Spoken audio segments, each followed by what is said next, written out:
All right. Well, we are here back at the Harland Bay Park Tap Room. That's right, Eric. This is Anthony from Scout. That's right. Dude, thank you for the Harland episode. You know, you and Nick, we highlighted what the great things that you guys are doing on the Harland side of things. But the first I knew of you, or I guess the presence of you, Anthony, was Scout Distribution, which is what we're talking about. That's here right. Today. Yeah. So I would say you got to listen to the previous episode of Harland, because we get deeper into your story and all of that. So we won't dig into that again. We'll just kind of start with.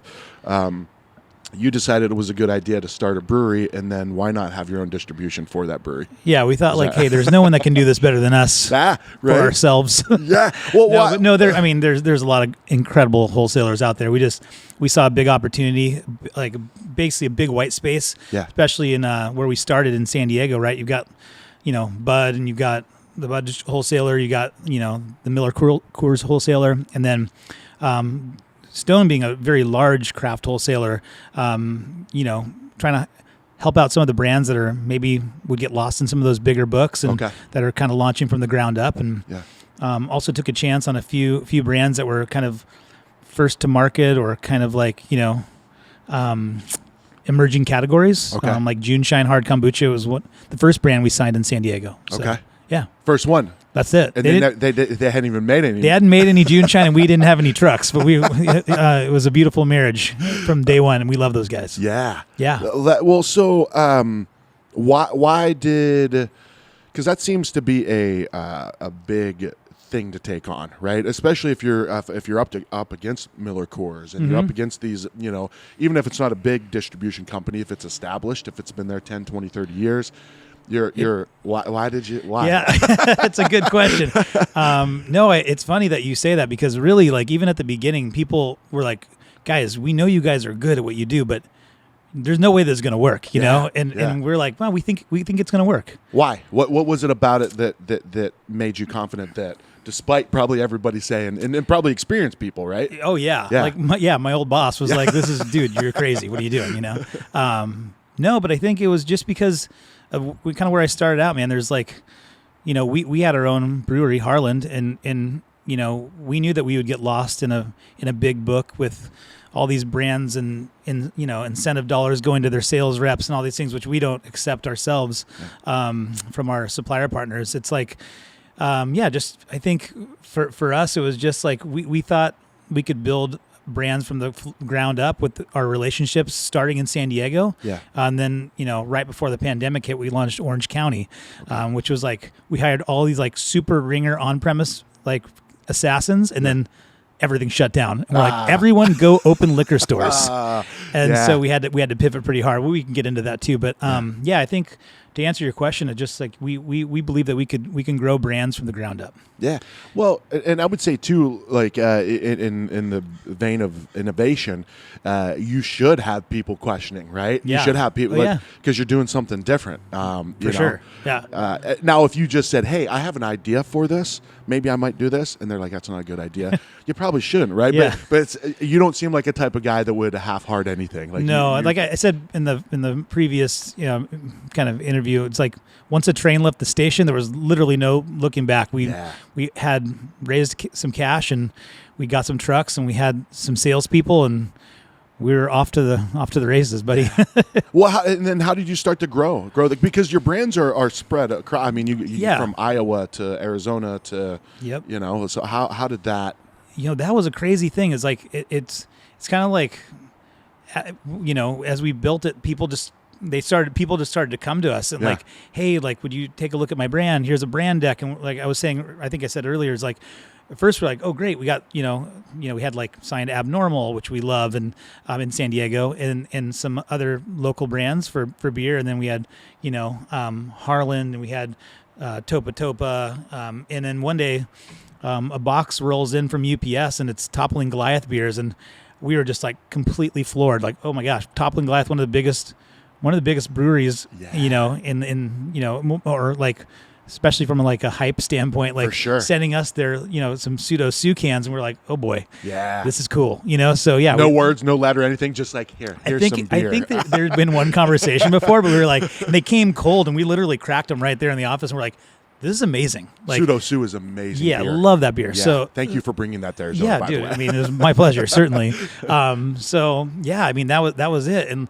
things just started came. We started to kind of slow down a little bit and be like, okay, let's make sure that we're like designing like a thoughtfully curated book here. Like let's make sure that we've got brands that aren't duplicative and so on and so forth. And that was, we're still talking about San Diego. We're not even to Arizona yet, right? So we do you want me to go there? Do you want to talk about that or? Oh, yeah. Oh, for Arizona side of things? Yeah. Oh, yeah, for sure. Absolutely. But where did that kind of fall into the, like, how many accounts, did you have before you kind of expanded outside? Well, obviously, you got the Toppling Goliath package. Right? Yeah. That's outside of So, Arizona. I think we had about 25 brands that we were working with, from hard kombucha to, craft beer, certainly being our focus as well, with some hard seltzers and some other like kind of emerging different kinds of brands. I mean, So you were saying, so sorry to interrupt, but you were talking about like not having brands that are just basically a clone of the other brand. Right? Yeah, we try to be thoughtful and like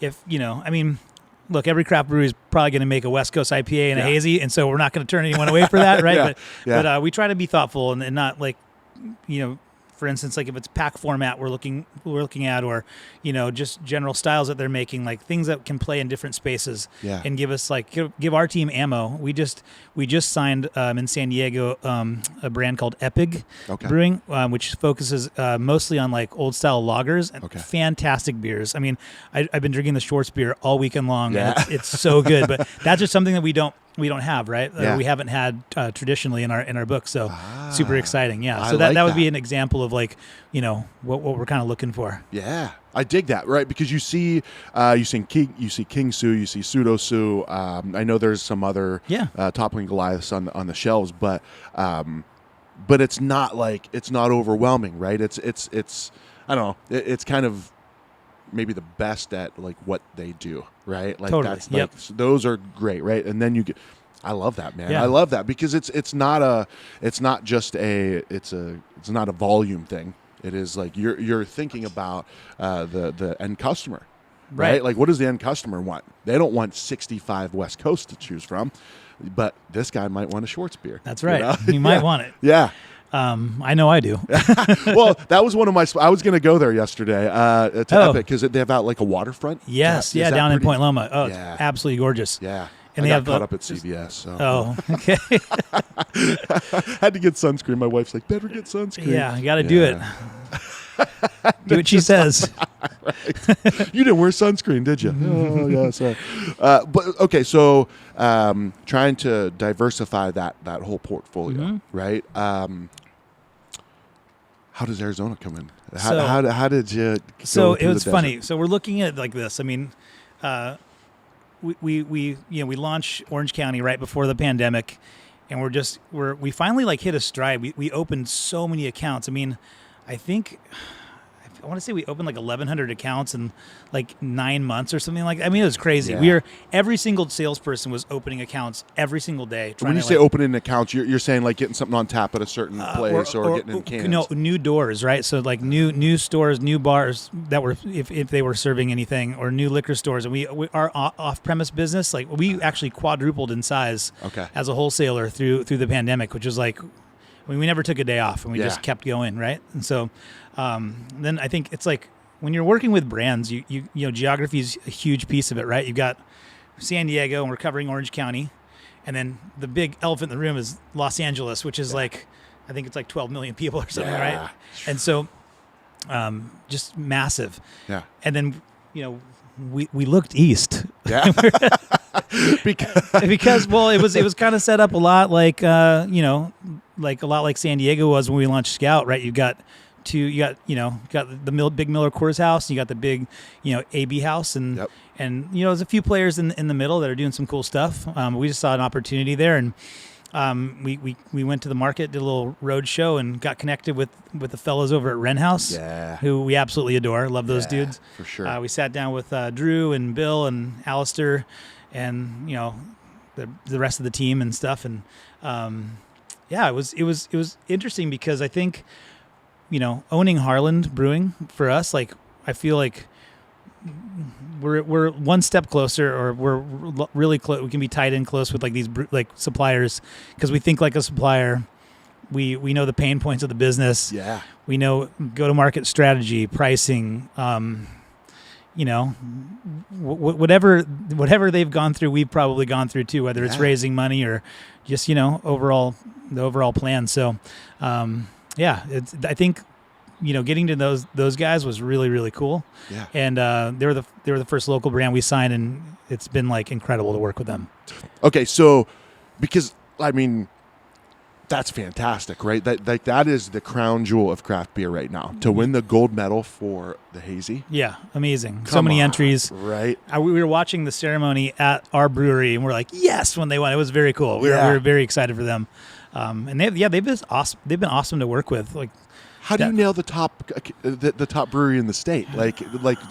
Talk about starting off with a bang, dude. Yeah, I mean, I think it was there was a certain amount of a connection we had with the guys, and building trust with them. I mean, they never worked with a wholesaler. That I think they worked with a delivery service there, but not like a wholesaler. So so I mean, it took time. Yeah. Definitely took time, but now I think we're doing great with them, and their brand's on fire. So it's been really fun to watch. It's been really fun to go into Sprouts up by my house and be able to get Wren House for sure, dude. I mean, they need to give them some more facings there, because those guys are just pulling them off the shelf so fast. Yeah. Well, maybe Sprouts will listen to this episode. So you have a pitch for me, Anthony? I mean, so and you don't have to answer this if you don't want to, but you had mentioned earlier about how brands can get kind of lost in the mix because of financial benefits to highlight other brands. Oh, at other wholesalers, you're saying? Correct. Yeah. Yeah. So, but that's not the case with you guys. No, we don't do incentives with our team. I mean, okay. We incentives to sell a specific brand. So like a lot of like the larger wholesalers will allow supplier partners to kind of pay for performance to their sales team to kind of incentivize them to sell one thing over another, and we just never liked that when we were in a big wholesaler, and so we won't do it ourselves. Not to knock it, that's how a lot of people make their living, and good for them. For us, it's just we try to take good care of our people and go with a plan to like sell across the book. So right now, I mean, just name a few of the brands we've got. Obviously, Wren House we've been talking about. We have Karl Strauss, Toppling Goliath, Local Roots, Hard Kombucha. We've got Fort Point, which is awesome beer from San Francisco. Yeah, I remember my dad and I met there. So before the pandemic, every year we would go somewhere and meet and hit breweries. Yep. And we went to San Francisco, and it just blew my mind. It's so cool. Yeah. So I thought that, because when I saw that brand on your guys' portfolio, I thought that's who that was. It's so good. Yeah. So anyway, just to name a few, but I mean, go through the whole book, but I mean, obviously Harland as well, which is our brand. So yeah. Harland's been doing well, so it's been fun to watch too. I mean, the things that you guys are getting into Arizona, it's pretty cool to see, because I'll be honest with you, like especially once the pandemic hit and distribution started, you started seeing more brands. I almost kind of felt like Arizona was kind of a dumping ground in a way, right? Like you have all of these beers, like I've never heard of this place, right? It's almost like you have 60 different beers you can put on a shelf somewhere, right? And they were hit or miss, right?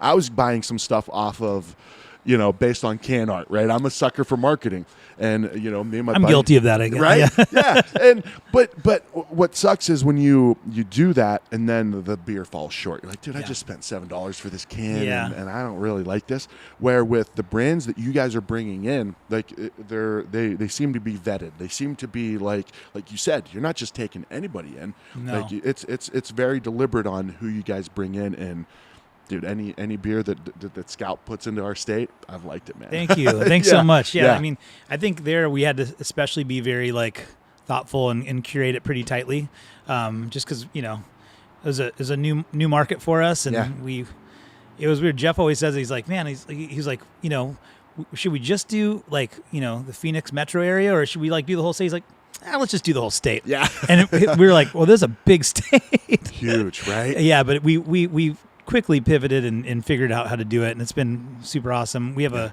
incredible VP GM out there. We got Brian Paul came from Young's Market. So Brian, yeah, Brian, bald guy. He's not bald yet. Sorry, Brian. No, there are two guys that I've met. I know Nick. I know. Okay. Yeah, Nick Parker. Yeah, Nick Parker. He's fantastic. I mean, such a good dude. Yeah. And then there was another guy. I met him through my friend Orlando with Founders. He's a bald guy. Is he? Like shaved head bald. Oh, like shaved head bald. Oh. Dude, now we might have to edit that out too. I will. Okay. I'll edit that out. We got Brian Paul out there, industry vet.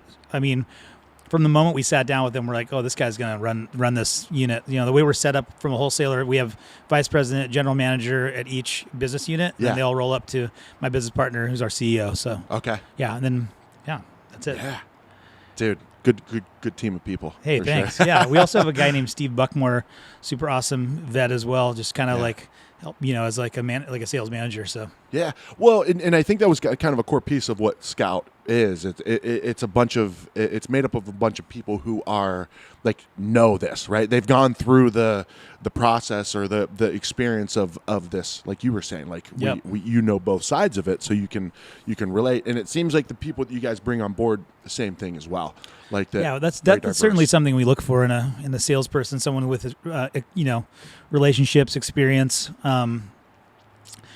We talked about it, I think last time. We want to have fun doing it too. So we try to have a good vibe, and have everyone be happy to come to work every day. I know I am. So for sure, for sure. That I mean that's the age that we're in, where people really really appreciate like a company that takes care of them, a company that appreciates them. That's what we're trying to create. Yeah.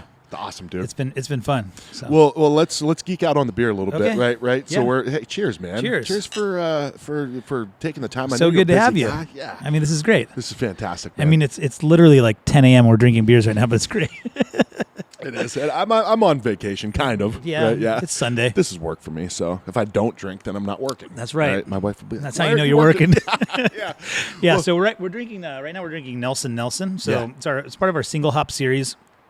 It's available kind of in limited quantities in Arizona. Okay. I mean, certainly like we started making single hop series beer. We did a Citrus, we did a Mosaic. We did a Racow. But the Nelson just kind of stuck, and it just became such a fan favorite. We're just like, maybe we should just make Nelson. We had a good Nelson contract, so we're like, let's keep the Nelson rolling. It's one of our favorites, one of our favorite hop varietals, definitely. And so, it's now kind of always around. Yeah.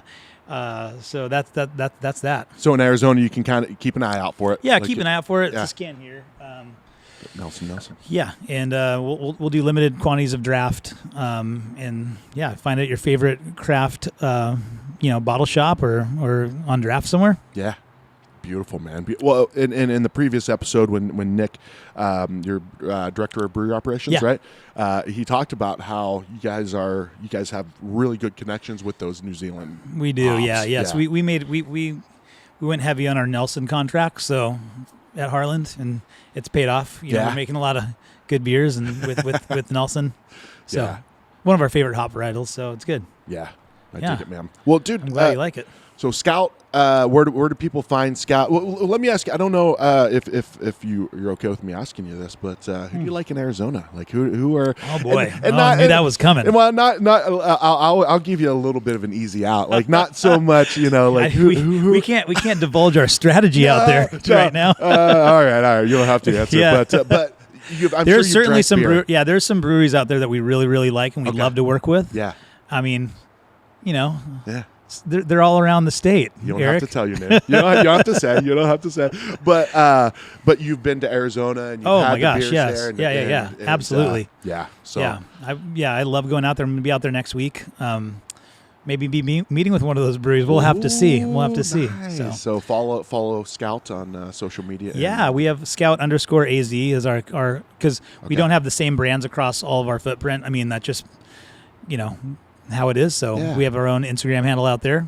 And that's it. Well, and I think that's cool about your guys' website too, right? You can go in there and drop down. Okay, Arizona. Yep. These are the brands that you can find in Arizona. Absolutely, yeah. Yeah. Try to make it easy. Yeah. Yeah, and then you can, if you're an account, you can fill out a new account form there and just send it right in. We try to make it easy for everyone to do business with us. Yeah. Right? That's another 21st century thing. Make things believe easy for people. believe it or not, it's been helpful. Yeah, right? Yeah. Like any step you can take out of the process, like it's incredible how, I mean, how many I get texts all the time from buddies. They're like, dude, check out this video. You didn't check out the video? I'm like, nah, man, it got mixed up in all the other stuff. So I don't know what my point was with that, but dude, that's okay. Thanks, man. Thank you for having me out here. No, I'm so glad you came. It's been awesome having you and tipping a couple pints with you. Dude, I'm always happy to have a couple beers before noon. Yeah. I look at my watch. My watch died yesterday. Yeah. So Well, it doesn't. Then it doesn't exist. We don't know what time it is. Right. You're in a time warp. Closed out all my rings Harlan, today. Harlan Bay Park. Dude, anything else for Scout that you want to add, or anything that you want to? No, I think for us, like, honestly, it's been really, really incredible. Like, all the account support we've had out there. I mean, just the people have been so warm and welcoming, and I just appreciate it. That's what I'll say, man. I do. It's like, it's been very cool. Like, our brands are happy, the accounts are happy, and that's like, then we feel like we're doing something right, like, and our salespeople are happy, and our team's like, I mean, it's been good, man. Yeah. Like that's all I can say about it. It's like, if I can leave you with that, that's it. I love it, man. Well, cool. it's like the story, like, once again, previous episode, go listen to that in Harlan. Right. But it's the enjoying the process along the way, right? It's like you guys are, you're taking I really dig this, you're taking a very, very deliberate approach to not just building something that's just going to make money, but like building something that makes a difference and that, people can be part of. And because when I, talk to certain friends and I won't mention any specific, tap rooms or anything like that in Arizona, but that they're like, they love you guys, love them. So good to hear. And not just like, oh, this is a great beer. Like, I love the Harlan people, love the Scout reps. Like, it's a I don't want to say a nice change of pace, because I don't know what the other pace is like, but okay. Yeah. But it really aligns with what I think is great about craft beer, and I guess craft food in general, is that human element that, you guys, you care. Yeah, it's a relationship business. I mean, it's about connecting with accounts and,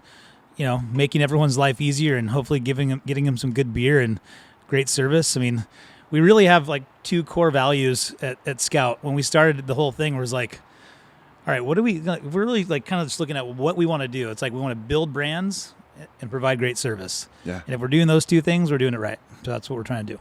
Dude, you are a master of simplicity, man. I love Trying that. to be. I love that, right? Thanks. Because in a world of so much overwhelm of information and all of that, right? You can have a company that, here are 16 core principles, and each principle is 4 sentences. Yeah.